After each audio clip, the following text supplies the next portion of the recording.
Assalamualaikum warahmatullahi wabarakatuh. Nama saya Nini Susanti, Prabudi PGSD 2017B, Fakultas Keguruan dan Ilmu Pendidikan. Kali ini saya akan berbagi materi tentang TIK pembelajaran di SD, yaitu dengan materi konsep dasar TIK, keterkaitan TIK dengan pendidikan SD, fungsi dan peran TIK, pengenalan model pembelajaran, media elektronik dan internet, pemanfaatan PowerPoint, pemanfaatan Microsoft Excel, pemanfaatan foto editor, pemanfaatan Google Form, pemanfaatan Google Classroom, dan pemanfaatan. Oke, yang pertama akan saya jelaskan mengenai konsep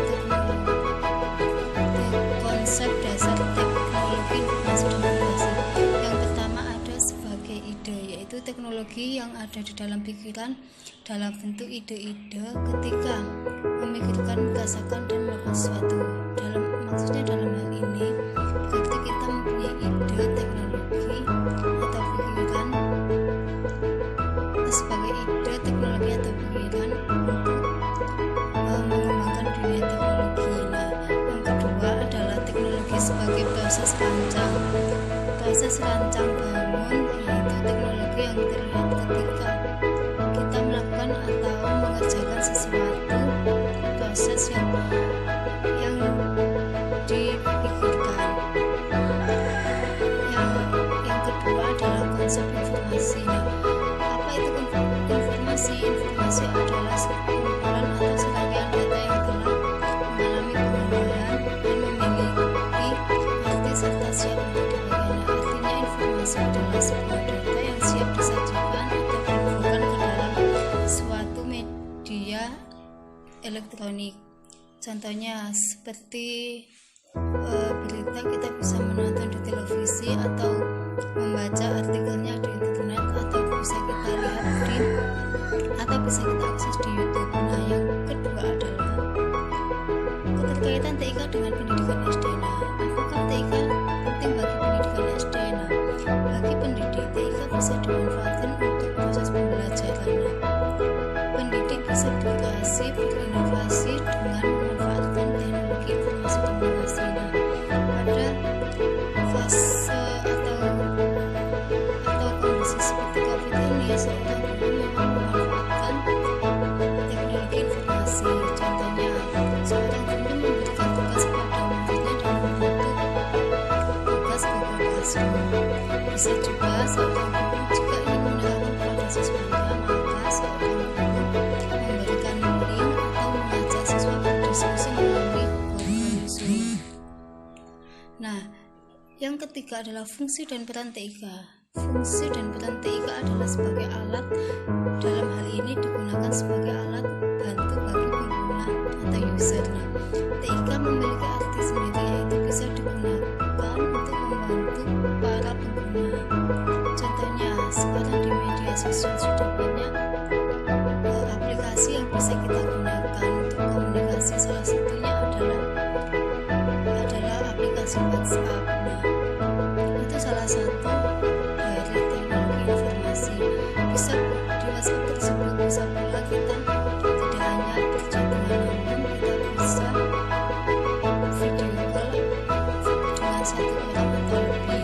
Nah, ada juga peran TIK. Yang pertama adalah mengumpulkan data. Data itu yang pertama adalah kita mengambilnya, lalu kita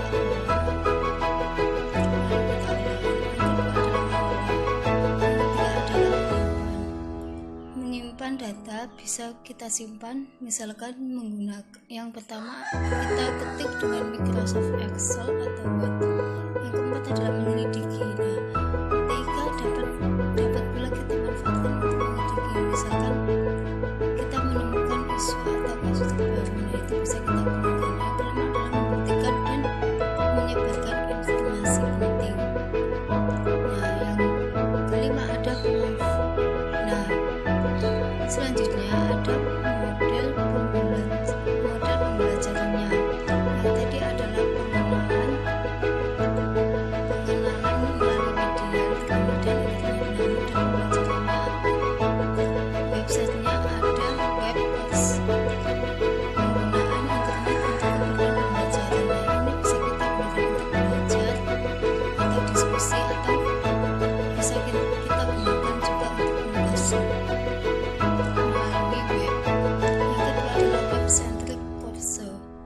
sebagai bahan belajar, diskusi, konsultasi, dan latihan. Yang ketiga adalah web enhanced course, merupakan pemanfaatan internet untuk pendidikan untuk menunjang peningkatan kualitas belajar mengajar di kelas. Melalui web ini kegiatan belajar mengajar akan lebih efektif, apalagi di tahun sekarang ini seorang guru dituntut untuk milenial. Artinya seorang guru harus bisa mengikuti perkembangan atau setiap ada inovasi teknologi baru, seorang guru harus mengikuti atau mengupgradenya. Selanjutnya ada model pembelajaran. Yang pertama adalah model pembelajaran e-learning, yaitu pembelajaran yang dimasukkan ke dalam web atau server dan ditambah dengan video. Kita kembali lagi ke yang ketiga, yaitu fungsi dan peran TIK. Nah, di dalam teknologi informasi ada aplikasi yang namanya Google Meet, Google Form, Classroom, dan lain-lain. Itu bisa kita gunakan untuk pembelajaran dalam bentuk jarak jauh kepada siswa. Artinya kita tidak perlu datang sekolah untuk bertatap muka, namun kita bisa menggunakan aplikasi tersebut untuk penugasan, diskusi, dan lain-lain. Selanjutnya adalah ada manfaat PowerPoint atau bisa kita sebut dengan PPT. Yang pertama adalah materi lebih menarik. Artinya dalam hal ini kita menggunakan PowerPoint untuk kita berkreasi dalam materinya. Artinya materi harus lebih menarik, harus lebih berinovasi. Bisa kita tambahkan link atau lainnya. Yang kedua ada presentasi. Nah, di dalam presentasi yang disampaikan akan lebih mudah. Kita tidak perlu bersusah lagi. Contohnya misalkan kita menggunakan pembelajaran kuliah secara online, nah itu kita bisa menggunakan PowerPoint dengan cara kita membuka. Kita tidak perlu bertemu dengan teman-teman di sekolah, tetapi kita bisa belajar di rumah atau kita bisa berdiskusi. Yang ketiga adalah materi yang disampaikan akan lebih jelas. Artinya dalam PowerPoint ini mengacu pada materi pokoknya saja, jadi kita tidak perlu detail untuk menjelaskan, hanya pokok-pokoknya saja yang disampaikan. Yang keenam ada manfaat Microsoft Excel. Aplikasi ini digunakan untuk membuat, mengedit, menyudutkan, menganalisa, meringkas data. Nah, dalam aplikasi ini biasanya kita gunakan untuk menata atau membuat laporan sesuatu, bisa laporan keuangan, laporan data sekolah atau lainnya. Yang kedua, melakukan perhitungan aritmatika dan statistika. Ini bisa kita gunakan melalui Microsoft Excel untuk menghitung aritmatika atau statistika. Yang ketiga adalah membantu menyelesaikan soal-soal aritmatika dan matematika. Nah, matematika tidak hanya kita menulis saja melalui manual, tetapi kita harus bisa menggunakan dengan Microsoft Excel dengan cara menghitung. Ada rumusnya, ada rumus yang bisa kita gunakan. Contohnya sekarang ini aplikasi Ramparna, kita tidak perlu lagi menghitung melalui manual, melainkan kita bisa menggunakan rumus yang ada di Microsoft Excel. Yang keempat adalah membuat catatan keuangan atau menyusun laporan keuangan. Nah, bisa kita menggunakan Microsoft Excel untuk menyusun laporan keuangan baik di sekolah maupun di kantor. Yang ketujuh ada pemanfaatan foto editor. Nah, aplikasi ini bisa kita gunakan untuk mengedit foto kita. Yang pertama ada mengatur warna. Nah, artinya warna yang kita gunakan tidak harus asli dengan kameranya, melainkan kita bisa mengeditnya, menambahkan warna agar lebih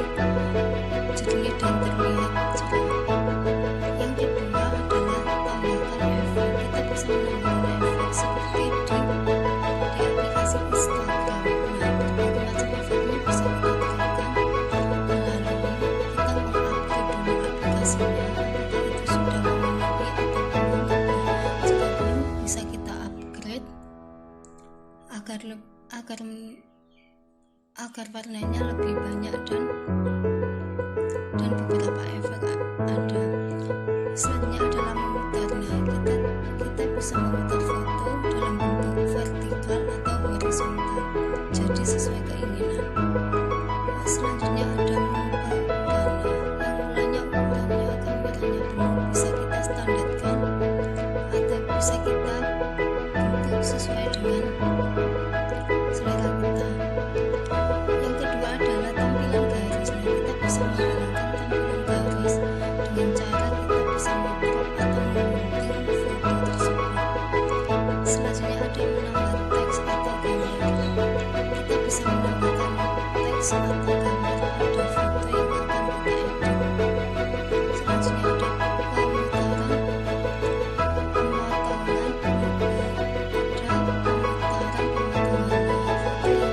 yang telah kita edit, yang telah kita potong bisa kita putar, bisa kita arahkan ke kanan, ke kiri, ke atas, dan bisa kita gunakan dan bisa kita terapkan untuk dalam bentuk pencerminan. Selanjutnya ada pengubahan ukuran foto. Nah, cara ini biasanya digunakan dalam misalkan kita mau seperti foto rapor. Nah, bisa kita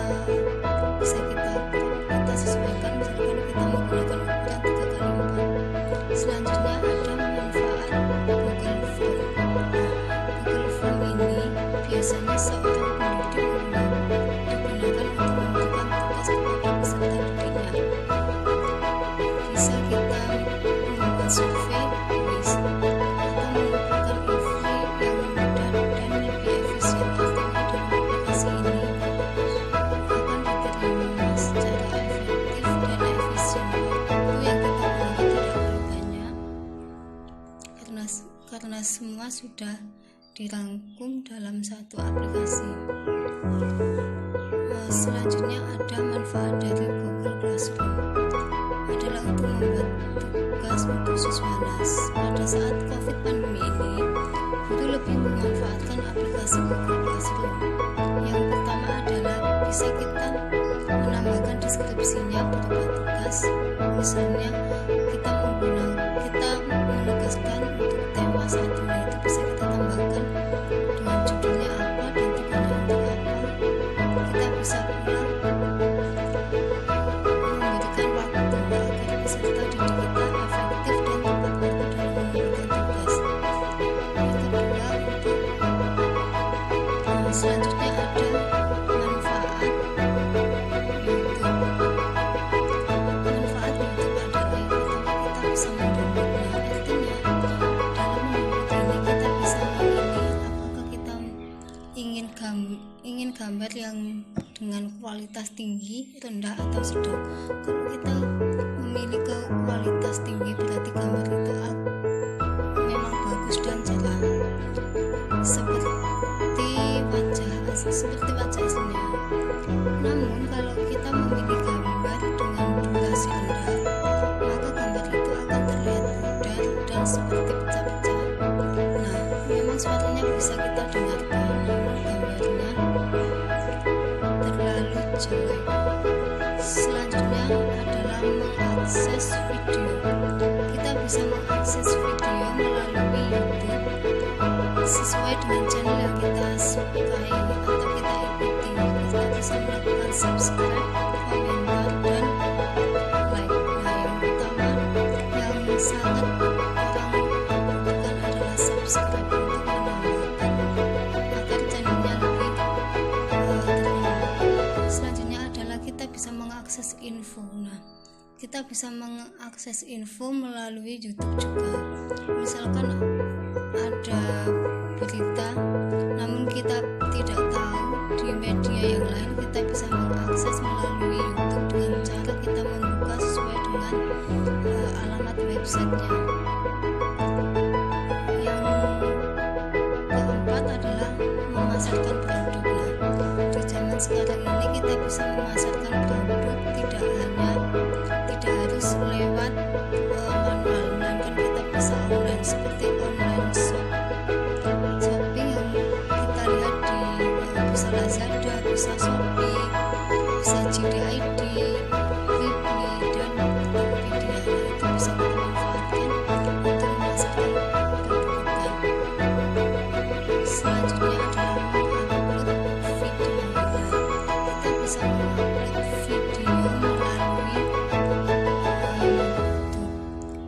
bisa kita tambahkan deskripsinya apa, judulnya apa, agar para pengguna tidak bosan dengan channel kita. Selanjutnya kita membahas, saya ulangi, kita membahas lagi tentang mendownload. Nah, jika kita ingin mendownload di YouTube, maka kita bisa mengolah di pengaturannya. Misalkan kita menginginkan gambar yang rendah, namun durasinya pendek, gambar itu akan terlihat pecah atau pudar. Kita bisa mendownloadnya melalui di bagian beranda atau di channel orang lain. Nah, yang kedua adalah mengakses video. Kita bisa mengakses video melalui YouTube. Kita bisa mengupload juga video yang kita buat, atau kita membuat channel terlebih dahulu. Nah, yang ketiga adalah kita bisa mengakses info melalui YouTube. Kita bisa mengakses infonya, misalkan ada informasi atau berita apa.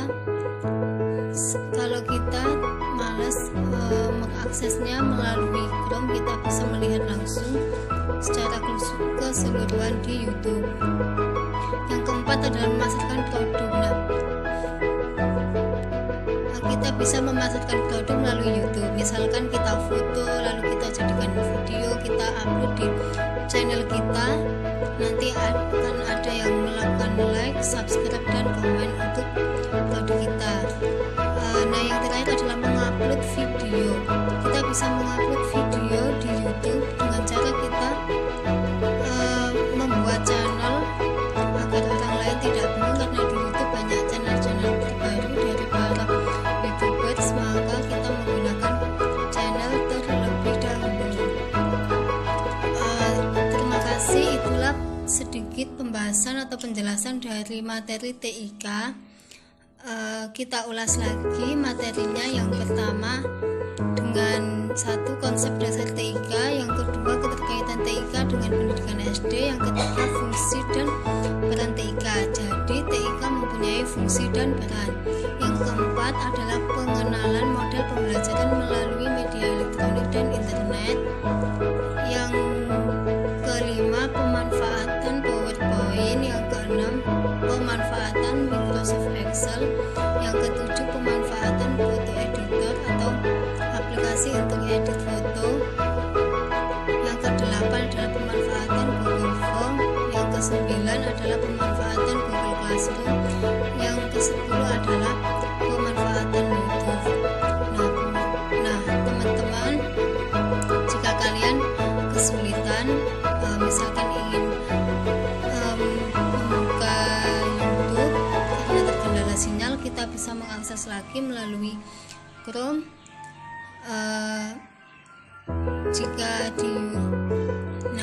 Bagi para pengguna YouTube, kita bisa selalu upgrade agar tidak ketinggalan dengan channel-channel terbaru. Nah, itulah sedikit penjelasan saya, kurang lebihnya saya mohon maaf, dan saya akhiri. Wassalamualaikum warahmatullahi wabarakatuh. Jangan lupa ditonton ya pemirsa. Itulah sedikit cuplikan dari saya. Jika ada yang salah dari pengucapan saya mohon maaf. Dan saya ingatkan lagi bahwa YouTube selalu memiliki update terbaru dari video-video. Bisa kita mengakses video yang para YouTubers atau video